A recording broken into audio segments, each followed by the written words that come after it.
내가 오늘 이 밤에도 우리 가운데 충만하게 되기를 주의 이름으로 축복합니다.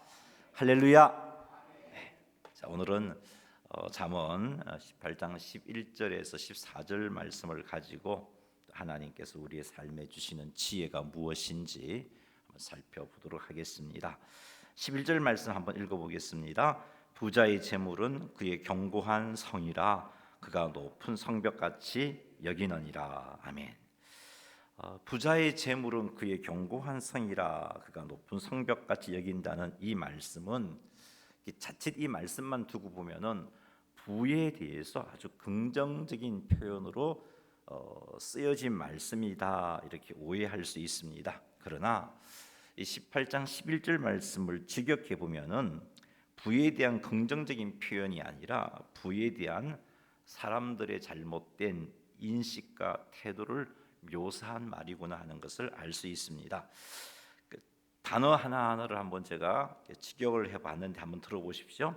부자의 재물은 그의 강력한 방어, 그의 높은 성벽, 그의 상상 안에서, 이런 의미가 됩니다. 그래서 부자에게 있어서 재물은 나에게 있어 강력한 방어고 높은 성벽이다라고 여기는데 그게 자기 상상이라는 거예요. 그게 진리가 아니고 자기 스스로 그렇게 생각하고 있다, 착각하고 있다, 그렇게 이해를 하셔도 좋습니다.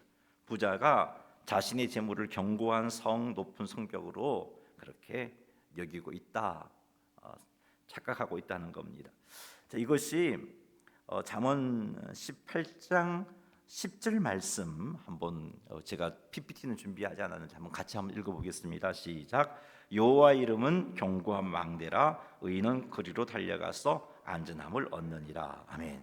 자, 여기서 10절은 견고한 망대, 그 견고한 망대의 의미가 11절에는 견고한 성이라고 보시면 돼요. 높은 성벽, 견고한 망대로 이해를 하시면 돼요. 그러면 10절과 11절이 지금 견고한 망대를 두고 달리 표현하고 있어요. 10절은 여호와께서 견고한 망대다. 여호와 이름이라면 여호와로 이해를 하시면 여호와 하나님이 견고한 망대라고 진리를 선포하고 있어요. 11절은 부자의 재물은 견고한 성이라, 이거는 부자가 스스로 착각하고 있는 그의 상상 속에서 하는 말이다, 그렇게 이해를 하시면은 11절을 제대로 이해하는 겁니다. 성경은 재물이 우리에게 안전을 누릴 수 있게 해주고 보호해 준다 하는 말씀을 하지 않고 있습니다. 우리의 진정한 보호자는 성경은 하나님이시다라고 말씀하고 있습니다.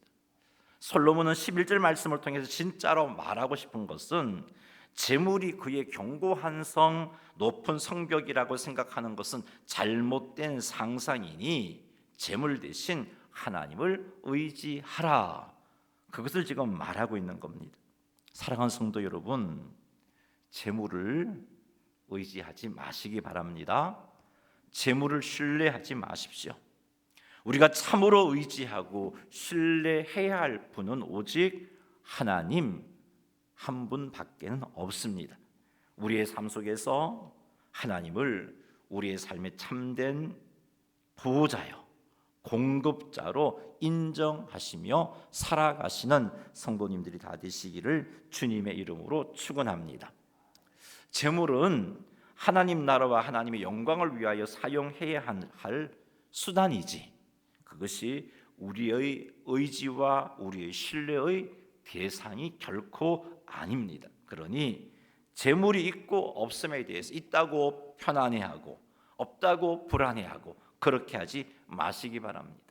재물을 의지하고 신뢰하게 되면 그때부터 재물이 우리에게 있어 주인 노릇하게 됩니다. 재물이 나의 행동을 주장하게 됩니다.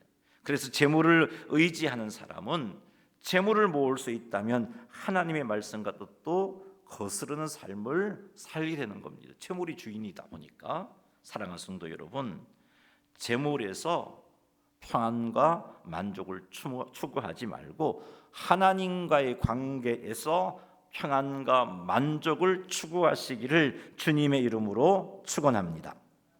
현대 사회에서 사람들은 종종 재정적인 안정을 최우선 목표로 삼습니다. 고소득의 지급, 투자, 부동산 소유 등 경제적 안정감을 주는 수단으로 이런 것들을 경제적 안정감을 주는 수단으로 여깁니다. 재정적 안정을 추구하는 것은 나쁜 것은 아니에요. 하지만 이것 때문에 하나님을 의지하고 신뢰함이 흔들린다면 그건 잘못된 겁니다. 우리의 의지와 신뢰의 대상은 하나님입니다. 11절 말씀은 우리들에게 물질이 우리의 안전함의 근원이 아니라 하나님이 우리의 안전함의 근원 되심을 가로주고 있습니다. 그러니 사랑하는 성도 여러분, 물질 아닌 하나님에게서 안전감을 찾고 이 일을 위해 더욱더 하나님과의 친밀한 관계를 유지하며 살아가시기를 주님의 이름으로 축원합니다. 12절 말씀 읽어보겠습니다. 사람의 마음의 교만은 멸망의 선봉이요 겸손은 종기의 길잡이니라. 아멘. 자, 이 말씀은 우리들에게 두 가지 영적인 가르침을 주고 있는데, 첫째는 교만의 위험성을 말씀하고 있습니다. 사람의 마음의 교만은 멸망의 선봉이다. 즉 교만은 사람을 멸망으로 이끈다는 겁니다. 교만은 성경 전체에서 반복적으로 경계되는 죄악 중에 하나입니다. 교만은 자신을 하나님보다 높게 여기는 태도입니다. 그래서 하나님의 말씀도 자기가 판단하여서 순종할 것은 순종하고 무시할 것은 무시합니다. 이게 교만이에요. 하나님 말씀의 순종의 여부를 내가 판단한다는 것은 하나님 말씀보다 내가 더 높은 위치에 있다라는 태도를 가지고 있는 겁니다. 이게 교만입니다. 교만은 하나님의 인도하심보다는 자신의 판단을 따라 행동합니다. 이게 교만이죠. 자, 이런 교만은 하나님과의 관계를 파괴시킵니다. 하나님과의 관계가 파괴되면요, 인간과의 관계도 자연스럽게 파괴되어집니다. 그래서 교만은 우리를 멸망으로 이끈다라고 말씀하고 있습니다. 사랑하는 성도 여러분, 교만은 우리를 멸망으로 이끈다는 것을 명심하십시오. 내가 하나님의 위치에 있어서 하나님의 말씀조차 순종할 것, 순종하지 않을 것, 그렇게 나누는 행동, 이거 교만이라는 것을 명심하십시다. 우리의 삶 속에서 교만은 없는지, 나의 삶에 교만은 없는지, 하나님 말씀보다 내 생각과 판단을 더 따르고 있는 것은 없는지, 이거 교만이잖아요. 하나님보다 자신을 더 의지하여 자신의 인생을 하나님을 의지하는 그런 쪽으로 가는 대신에 자기 힘으로 자기 인생을 끌고 가고자 하는 것, 이것도 교만입니다. 이런 것은 없는지 한번 살펴보십시다. 이런 것이 우리를 멸망으로 이끈다라고 오늘 말씀은 분명하게 선언하고 있습니다. 우리 생각에는 이게 내가 손해보지 않는 길이라고 여겨진다 할지라도 내가 하나님의 뜻을 쫓아가지 못하고 내가 하나님 말씀에 온전히 순종하지 못하고 내가 판단해 볼 때는 이건 하나님 말씀이라 할지라도 쫓아가면 손해볼 것 같고, 그래서 이 길로 가지 않고 내 생각을 따라 행동하는 것, 이게 사실은 우리를 멸망으로 이끄는 거라. 이게 교만이다 하는 겁니다. 우리에게 이런 모습이 있다면 내려놓으십시다. 이것이 지혜입니다. 교만을 내려놓는 것, 이게 지혜입니다. 교만은 멸망의 길이다 하는 것을 명심하십시오. 12절 말씀을 통해서 깨닫게 된 두 번째 가르침은 겸손의 가치입니다. 이 말씀에 의하면 겸손은 종기의 길잡이다 라고 말씀하고 있습니다. 즉 겸손은 사람을 명예와 종기로 이끌어 갑니다. 하나님 앞에서 우리 자신의 위치를 정확하게 인식하는 것에서부터 겸손이 시작되어집니다. 우리는 하나님과의 관계 속에서 행복할 수 있는 자들입니다. 우리는 하나님의 은혜 없이는 제대로 살 수 없는 자들입니다. 우리는 하나님을 영화롭게 해야 할 존재입니다. 우리는 하나님을 떠나서는 살 수 없는 존재입니다. 우리는 하나님의 피조물입니다. 이러한 인식이 분명한 사람은 하나님 앞에 결단코 겸손할 수밖에 없습니다. 결코 교만할 수가 없습니다. 사랑하는 성도 여러분, 하나님 앞에서 나 자신이 어떠한 존재인지를 잊지 마십시다. 그래서 하나님 앞에 겸손한 자가 되시는 성도님들이 되시기를 주님의 이름으로 축원합니다. 성경에서 말씀하시는 겸손은 자신과 자신의 삶이 하나님의 손 안에 있음을 인정하면서 하나님의 지혜와 계획에 순종하는 것, 이게 겸손입니다. 두 번째는 자신의 죄성과 자신의 한계를 인정하고 또 하나님의 은혜가 내게 절대적으로 필요하다는 것을 인정하는 것, 이것도 겸손입니다. 세 번째로 성경이 말씀하시는 겸손은 하나님의 말씀에 온전히 순종하는 것, 이것도 겸손입니다. 네 번째는 자신의 힘과 능력이 아닌 철저하게 하나님을 의지하는 것, 이런 것들이 겸손입니다. 사랑하는 성도 여러분, 겸손함을 갖추시기 바랍니다. 우리가 하나님의 손안에 있음을 인정하고 하나님의 지혜와 하나님의 계획에 순종하십시다. 우리의 죄성을 인정합시다. 우리의 한계를 인정합시다. 이것들이 하나님의 은혜가 아니고는 다스려질 수가 없어요. 이 죄성이, 이 한계가 하나님의 은혜가 아니고는 다스려질 수도 없고 채워질 수도 없어요. 그래서 이것을 인정하고 하나님의 은혜가 절대적으로 나는 필요합니다. 하나님의 은혜 없이는 하루도 제대로 살 수 없습니다 하는 사실을 인정하십시다. 그리하여 철저히 하나님의 말씀에 순종하고 하나님만을 의지하는, 그래서 하나님이 예비해 놓으신 풍성한 은혜와 복을 누리는 겸손한 자들이 다 되시기를 주님의 이름으로 축원합니다. 13절 말씀 같이 한번 읽어보겠습니다. 사연을 듣기 전에 대답하는 자는 미련하여 욕을 당하느니라. 아멘. 사연을 듣기 전에 대답하는 자는 미련한 자다라고 말씀하고 있습니다. 이런 자는 욕을 당한다라고 말씀하고 있습니다. 이 13절은 경청의 중요성과 성급한 판단의 위험성을 가르쳐주고 있습니다. 성경은 종종 경청의 미덕을 강조합니다. 진정으로 다른 사람들의 말을 듣는 것은 그 사람을 제대로 이해할 수 있게 해줍니다. 그 사람의 아픔에 대해서, 슬픔에 대해서, 고통에 대해서, 두려움에 대해서 공감할 수 있게 됩니다. 따라서 경청하는 사람은 상대방을 존중하는 행동을 하게 되어 있습니다. 뿐만 아니라 경청하는 사람은 상대방의 위로와 힘이 되는 행동으로 상대방을 세워줄 수 있습니다. 하지만 성급한 판단은 오해와 분쟁을 일으킵니다. 가족 간의 오해와 갈등 어디서 온 줄 아십니까? 대부분이 한쪽의 말을 온전히 듣지 않고 서둘러 반응하거나 판단을 내린 이런 행동에서 오해가 생기고 갈등이 생기는 거예요. 부모 자식 간에 이런 갈등이 생기고 부부 간에도 이런 갈등이 생기고 그런 겁니다. 교회와 직장 안에서 갈등도 마찬가지예요.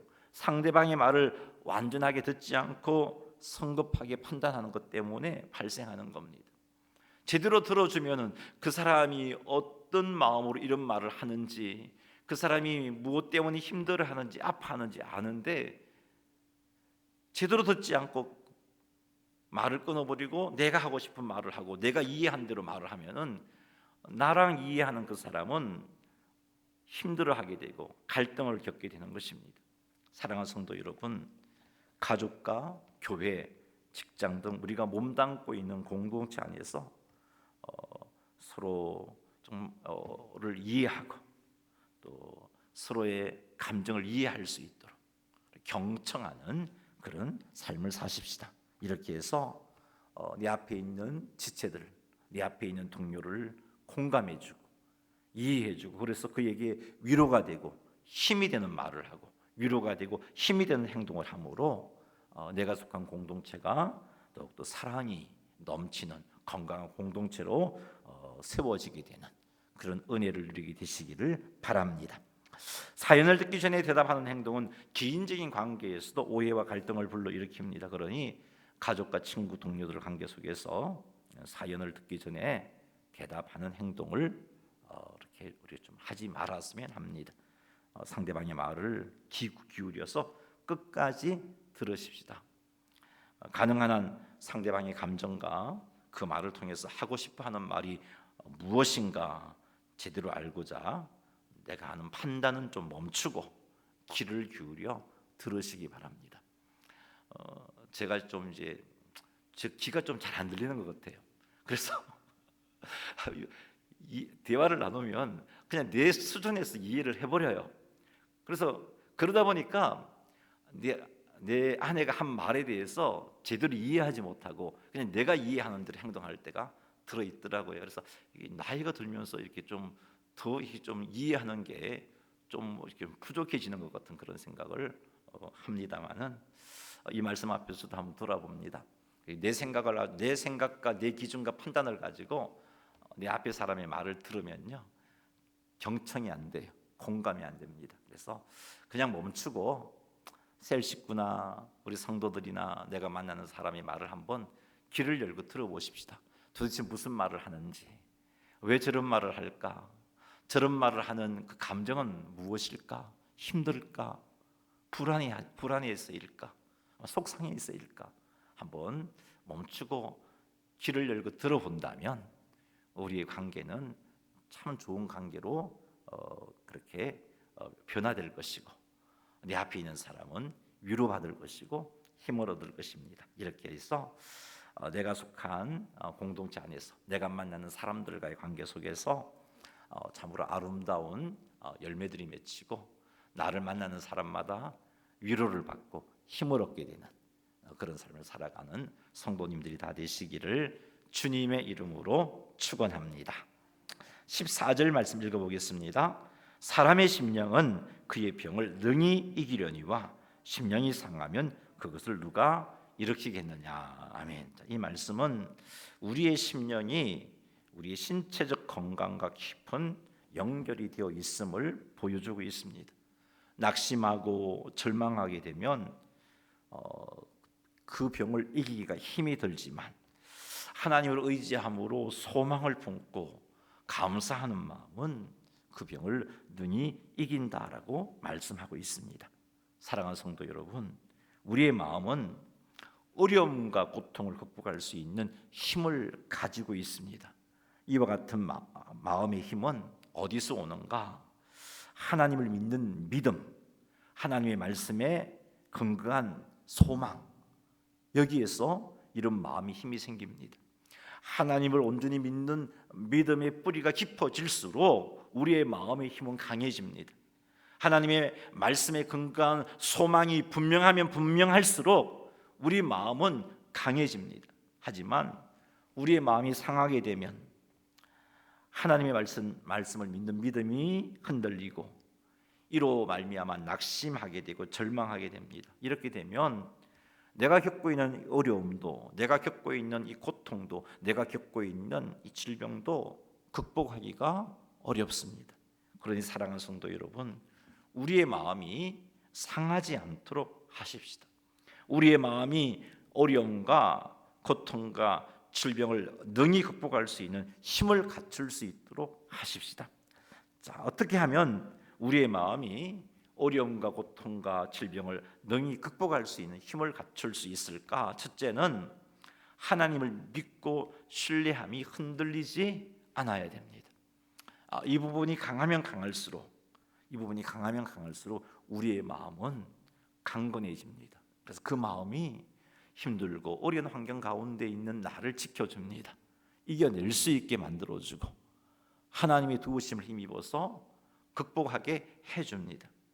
자, 그렇다면 하나님을 믿고 신뢰하는 것이 흔들리지 않으려면 어떻게 해야 하는가? 하나님과의 친밀한 관계를 지속적으로 유지해야 합니다. 하나님의 말씀을 읽고 묵상함으로 하나님이 나를 얼마나 사랑하시는지, 그리고 하나님께서 얼마나 나를 위하시는지 그 말씀 가운데 계속해서 접해야 돼요. 왜냐하면 우리가 살아가는 환경들이 끊임없이 우리의 믿음을 흔들고 하나님이 나 사랑하지 않는 것처럼 느끼게 만들고 하나님은 나를 위한다는 그 확신들이 흔들도록 계속해서 공격하고 있기 때문에 그래요. 그렇기 때문에 하나님을 믿는 믿음이 흔들리지 않으려면 계속해서 하나님과의 친밀한 관계를 유지해야 됩니다. 하나님의 말씀을 읽고 묵상해야 돼요. 그 시간들을 통해서 하나님이 여전히 나를 사랑하고 계시고 하나님 정말 나를 위하시는 분임이 더욱더 분명해지는 겁니다. 그럴 때 우리의 마음은 강해집니다. 뿐만 아니라 하나님의 말씀을 읽고 묵상함으로 혹은 예배 시간에 선포되는 하나님의 말씀에 경청함으로 하나님의 약속을 받고 그 약속의 말씀을 의심하지 않고 신뢰할 때 우리의 마음은 강해집니다. 그리고 하나님의 약속의 말씀을 붙잡고 낭망하지 않고 기도할 때 그때도 우리의 마음은 강해집니다. 건강한 마음으로 인하여 또 어려움과 고통과 질병을 극복한 성도들의 간증을 들을 때 그 간증으로 말미암아 우리의 마음은 건강해지고 강해집니다. 사랑하는 성도 여러분, 이렇게 하나님과의 친밀한 관계를 유지하시고 그리고 약속의 말씀을 붙잡고 낭망하지 말고 기도하시고 하나님을 신뢰함으로 건강함으로 승리한 성도들의 간증도 들으시고 이렇게 하셔서 우리의 마음을 강하게 해서 그 마음으로 말미암아 고통과 어려움과 질병을 능히 극복하셔서 하나님께 영광을 돌려드리시는 성도님들이 다 되시기를 주님의 이름으로 축원합니다. 말씀을 맺겠습니다. 자, 우리는 오늘 잠언 18장 11절에서 14절 말씀을 통해서 재물에 대한 바른 가치관을 살폈습니다. 그리고 교만의 위험성과 겸손의 유익함도 살폈습니다. 경청함의 중요함도 살펴보았고요. 건강한 마음을 갖추는 게 우리 인생에 있어서 참으로 중요하다는 것을 살폈습니다. 그러니 이것 가지고 네 가지를 한번 우리가 정리했으면 좋겠습니다. 첫째는 재물은 우리가 의지해야 할 대상이 아닌 것 꼭 명심하십시다. 꼭 재물을 의지하고 신뢰하고 있다면 이제는 그 의지함과 신뢰를 멈추십시다. 대신 하나님을 의지하고 하나님을 신뢰하시기 바랍니다. 그리고 재물이 나의 견고한 성이 아니라 하나님이 나의 견고한 성, 높은 망대임을 믿고 하나님을 신뢰하며 살아가시기 바랍니다. 두 번째는 우리 안에 있는 교만을 살펴보고 겸손의 자리로 돌아가기 위하여 의식적으로 노력하시기 바랍니다. 하나님 앞에 내가 어떤 존재인지를 늘 인식하십시다. 하나님 앞에 내가 어떤 존재인지를 제대로 인식하는 것도 말씀을 통해서 가능합니다. 주의 말씀 앞에 서면 내가 참으로 부족한 존재인 것을 깨닫습니다. 그래서 내 존재가 하나님 앞에 어떤 존재인지를 그 말씀을 통해서 분명히 인식하고 있고, 그래서 하나님의 은혜로만 내가 존귀함으로 누릴 수 있다는 것도 인정하며 사십시다. 그리하면 겸손한 자리에 들어가서 그 겸손이 우리를 종기를 누릴 수 있도록 해줄 겁니다. 이런 복을 받아 누리게 되시기를 바랍니다. 세 번째, 우리가 속한 모든 관계에서 경청의 미덕을 실천하십시다.